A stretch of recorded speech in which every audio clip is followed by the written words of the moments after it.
Welcome back, everybody, to another episode of the Dynamic Dialogue After Show. I'm your host, Megan Martin, and I'm here today with Adam Saad.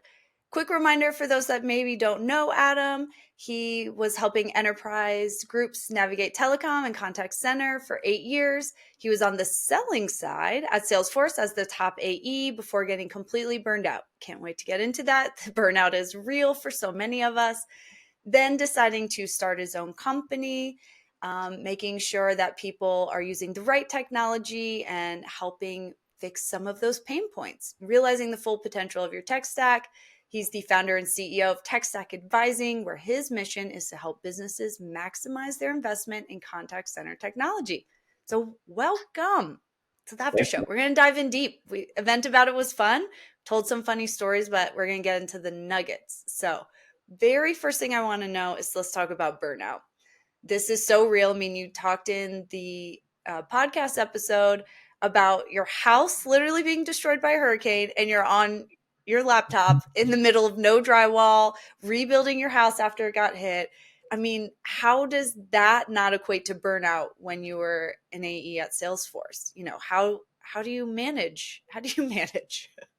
Well, I don't think I really have a choice. It's like, there's a concept around like, oh, I'll do my best. And I don't do my best. I do what's required. And that's a big difference. And what's required is just keep going. In business, there's no winners. You stay in. Winning is staying in business as long as that business continues to serve you. I love that as an entrepreneur, and thinking back at your time at Salesforce, like what was burning you out? Was it the grind? Was it working for the man? Like, how did you know you were getting burnt out and wanted to do something different? Yeah. I mean, I think for me, like I got tired of climbing other people's mountains and I eventually just wanted to build my own rocket ship and go to the moon. That's really what it just boils down to. And was there like an aha moment or a definitive thing that happened where you were just like, I'm done with this. I want my own rocket ship? Yeah, I mean, for me, corporate sales, enterprise sales was really great learning. It was extremely lucrative. These tech companies offered amazing benefits. So as I was growing as a professional, it was a really great place to be. But I was number one rep every single place I've ever been. And I had always asked for a promotion and I would never get promotions in the management. I wanted to get into management and I had ideas of becoming a chief revenue officer. And so, I was number one at Five9 where I was before Salesforce. And I asked for a promotion and it was like, they didn't say this, but like the sentiment was like, no, I was 28 years old. My teammates were in their 40s and 50s. And they're like, you're not going to manage adults. And that's okay. So I go to Salesforce, number one global rep there, did a $25 million deal with a very large hospitality group during COVID, which was crazy in and of itself. That's crazy. Yeah, because none of them were spending money. This one, we just ran a really great deal. Asked for a promotion and they laughed in my face and are like, no, you're just going to do this for 3 more years. So I was just like, okay, like eventually you just hit like, where do you go from Salesforce being the top rep after that? And no one's going to promote you into management. So I was like, all right, like I'd always wanted to start my own company. It was just a matter of when. And when you hit that glass ceiling, it's like, all right, well, again, I'm just tired of climbing other people's mountains and doing a great job of that. And I'm like, let's go do it on my own now. I very much empathize with that sentiment. Ran into that many times myself. One of the things I sort of experienced, I'm wondering if you had this as well, is not just not getting the promotion, but like, you're so good at what you do. We can't afford to promote you to not do what you're doing anymore. Like, you're so good, we can't replace you, which means you can't get promoted. Yeah, I think that happens, but it's, you can just lose A players doing that. I agree. Yeah. I mean, I've moved companies quite a few times because of said scenario. So thinking a little bit forward ahead. So now you've started your own company, you're building your own rocket ship to go to Mars. Where did events factor into the growth strategy as you were getting started? Yeah. So as a salesperson, the lead source for me, like at Five9, Salesforce and anywhere else I'd ever been, trade shows wasn't really the focus. For us, like I looked at these sales organizations and they had BDRs and they spent all this money in Google ads and all these different like lead and customer acquisition strategies. And I never really paid attention to trade shows as much. But as I started building Tech Stack, I tried a number of different different customer acquisition strategies like cold calling and cold emailing, posting on LinkedIn, which I continue to do, building a great website. And, to me, those were all like low leverage activities. Like I can only, like me, myself, I can call one person at a time. Sure. Right. Whereas I got advice, really, it came in the form of advice. I talked to a private equity firm and they were trying to acquire us. And I asked the managing partner at that private equity firm, I was like, hey, by the way, like you talk to a lot of organizations that look like us. What are they doing to acquire customers? And she before I could even finish my question, she was like, trade shows. She's like, you got to go to trade shows. And I was like, okay, I will just do that. And it's been working. I mean, again, we talked in the podcast about having in-house expertise. So when you heard that from your private equity firm, what did your in-house expertise tell you about that? Agreement. And it was more like, here's how you can do it as a small growing business with limited budget. Here's the best way to go about that. You can backpack, or you can get a booth, or you can sponsor. I mean, there's many flavors of how you can get involved in events. So we've been trying different things and just kind of testing what's working. For me, I'm a big hypothesis guy. So I'll build a hypothesis, test the hypothesis, measure the results. Whatever worked, take that into the next hypothesis and continue to reiterate until we find something that works. And then when we find something that works, we quadruple down on it and try to put as much into that as we possibly can. Oh, I love that. So you've obviously found something that works. We talked about how you spent $25,000 on a sponsorship and booth at a show that gave you 17x. So obviously you've refined your hypothesis and found the system that's working for you. How did you determine what factors, what did the events team give you that you were like, okay, this show, this audience is worth my 25,000? Yeah, I think for us, what we discovered, we tried like different, I guess, like DNA profiles of shows, right? Like I went to the largest healthcare show and all the way down to the smallest, most niche, like technology user group shows, where they might have 50 total booths versus, I don't know what the big healthcare one has, like thousands and Tens of thousands. Yeah, I can't even quantify. I don't like the place was insane. And what we found was the small, intimate technology user groups are the best ones for us. And we only learned that from trying, right? The big healthcare one, we had a 0x. We didn't get one single customer from it. And so we're just like, we'll just never do that again. I love it. So are you talking with the events team? Are they trying to sell you on the booth, or are you doing a lot of your own research to determine what's working and what's not? Yeah, I think for us, we do our own research. So we build a hypothesis. Hey, we've identified this technology user group. Let's inquire with the events team about what the attendee profile looks like. How many attendees? What's the booth cost? Who else exhibits at the show? And then we just kind of make a decision. I try not to overanalyze it, but it's like, yeah, okay, cool. CIOs and VPs of IT and customer experience leaders are going, and there's 50 other booths. Yeah, that sounds pretty reasonable. And it's 15 grand. And then we add maybe like a couple dinners and travel and hotels to it. Like, okay, cool. Let's just do that.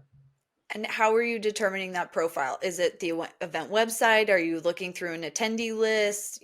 Where are you doing the research to find out that CIOs and CTOs are going to the shows? Yeah, well, the first thing, so the one I'm thinking of we've been a repeat attendee is one of my customers actually told me to go to the show.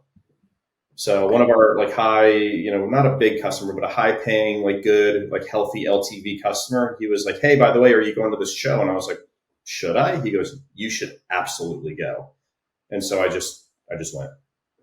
Awesome. I barely even did any research. I was just inquired, paid the money, got a booth, went.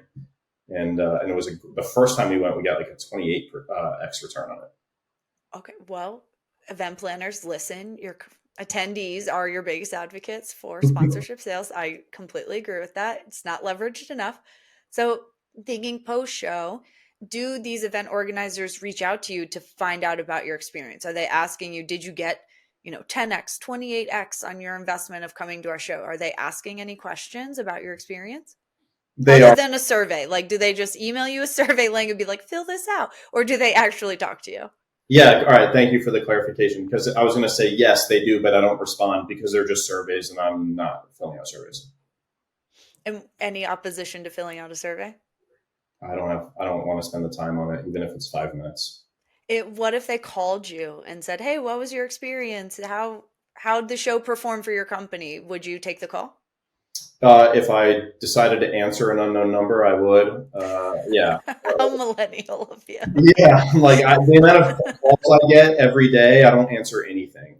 But if on the off chance I'm expecting somebody else to call me and I answer on accident and they're like, hey, I'm with this show you just attended, tell me about your experience. Sure, I'll spend 5 minutes with them. Or if they left a voicemail, would you call back? No.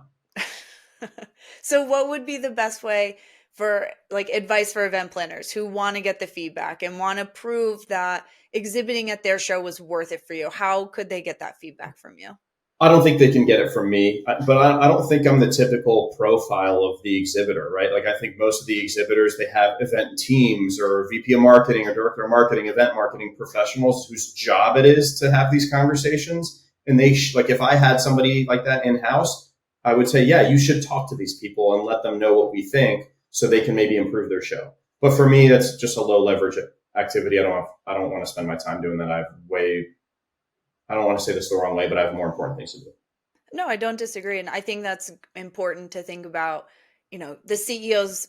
I mean, you're a small business, so obviously you don't have an events team, you don't have a marketing team, but the event people, that's who they probably would be reaching out to and not the CEO of a company or the CTO of the company. And you obviously know the numbers because you have a small but mighty team, but in a larger scale company, you're not calling the CEO of Salesforce to be like, "Oh, did you guys have a good time at our show?" Exactly. Is there something that the planners could give to you, data or support items to make the show more impactful? So could they enable you before you come to the show to make sure you have the best experience there? Yeah, I think like a dream outcome would be like, hey, I'm going to go to this little show. I have a target of maybe 15 CIOs or decision makers that I want to target, and if I had the opportunity to do like some kind of speed dating or like pre-arranged meeting that the show organizers set up for me, I would pay money for that. Right? I wouldn't mind investing more money to say, hey, somebody else book me the meetings to where I can talk to these people. That we try to do that on our own. We don't do a good job of it because again, I have other things to do. Sure. But yeah, if they did that for me, I'd pay for that. The one-on-one appointment settings where you didn't have to do it. They sort of, Tinder matched you with like the right people to have meetings Exactly. with. Yeah, that'd be a value add. Okay, I love that. All right, last couple of things here. So we talked a little bit in the podcast about your attribution sort of structure and model to prove that you had 17x, 28x. I mean, that's incredible, 28x on a show. How walk me through sort of you use Salesforce. Like how do you attribute that? And when in the process of the year do you go back and say, okay, this is something we want to sign up for again? Is that at the end of the year, end of a fiscal year? Walk me through that attribution and evaluation piece. Yeah, so yeah, we use Salesforce CRM. So I only enter the leads that become qualified in the CRM because I'm not going to sit here and put in 150 business cards worth of leads, and I don't use the scan. I'm not a scanner guy. So we only put in sales qualified opportunities, and we obviously keep track of the opportunities that we close. And then I know within 3 months of doing the show whether or not I'm going to do it again. Right? We know that we'll have. And I'll know by the quality of the opportunity, even before the deal closes, whether or not, hey, we got, I don't know, 7 good qualified opportunities. If I have 7, I'm going to close 5. And every customer to us is worth like 300 grand. So we should do that again. And are you measuring typically 3 months out? Because this has been the bane of my existence in all event people when they're immediately evaluating the show right after it happens. And no one buys immediately after a show. So I'm like, you should be measuring 3 months, 6 months, 9 months, because sometimes those sales cycles are really that long. So Mm-hmm. 9 months post show is when I would be like putting the final stamp of like, this is worth it. So were you looking for the first time like 3 months after the event?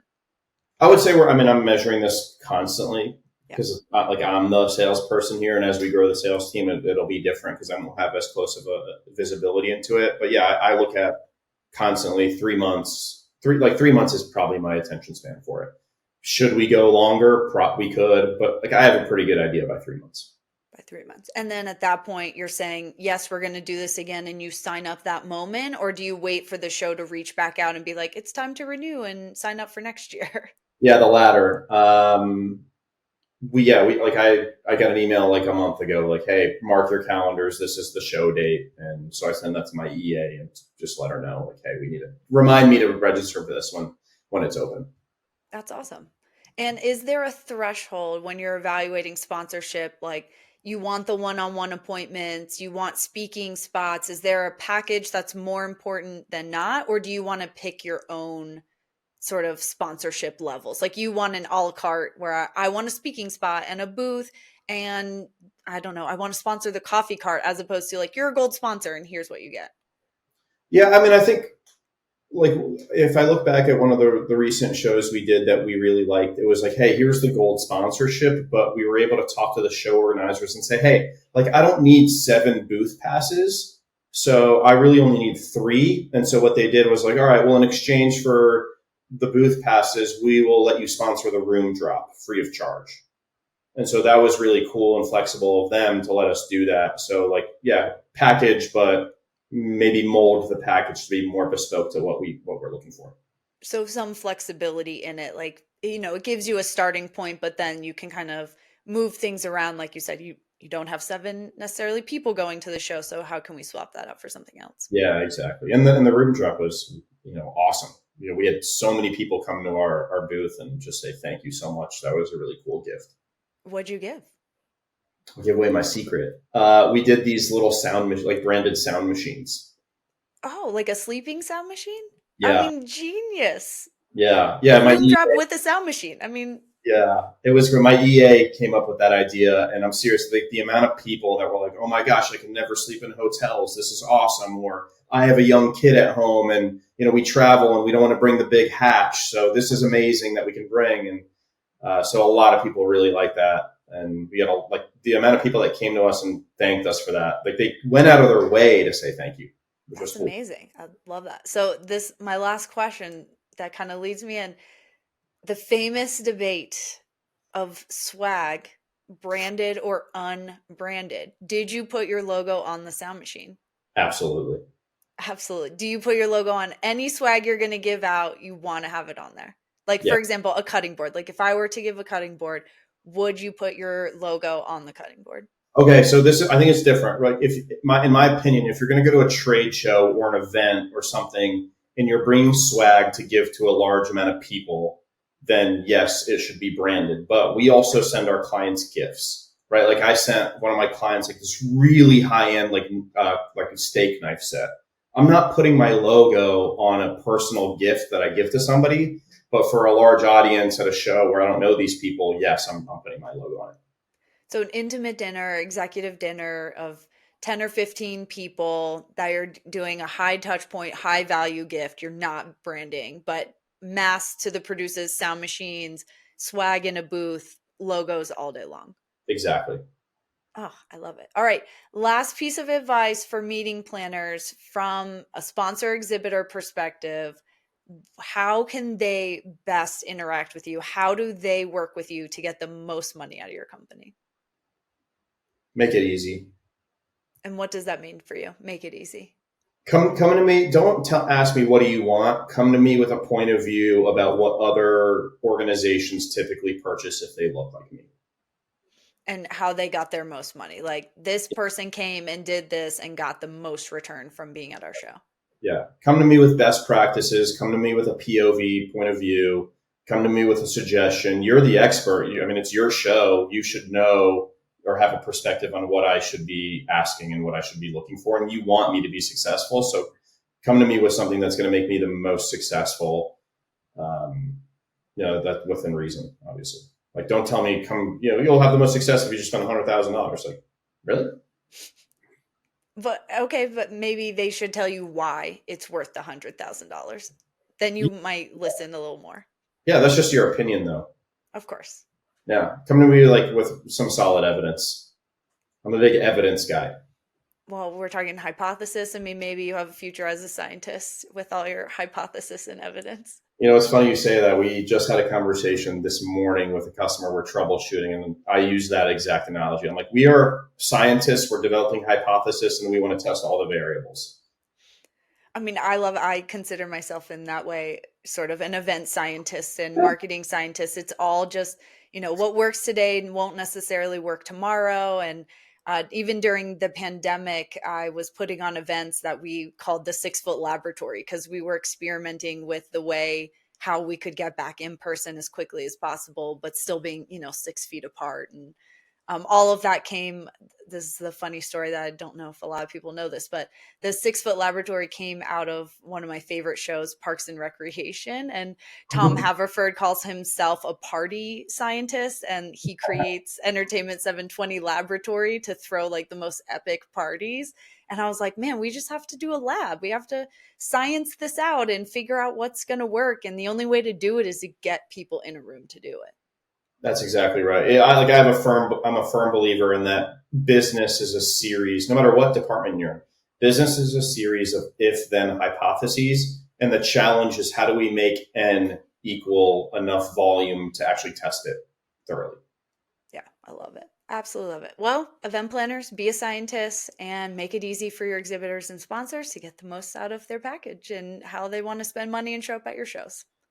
Awesome. Well, Adam, thank you so much. It was an invigorating conversation. Could go in a million directions, but I really appreciate the time and all your insight and how we as event people can work, smarter and better and make better experiences for the people that come. Yeah. Thanks for the great conversation.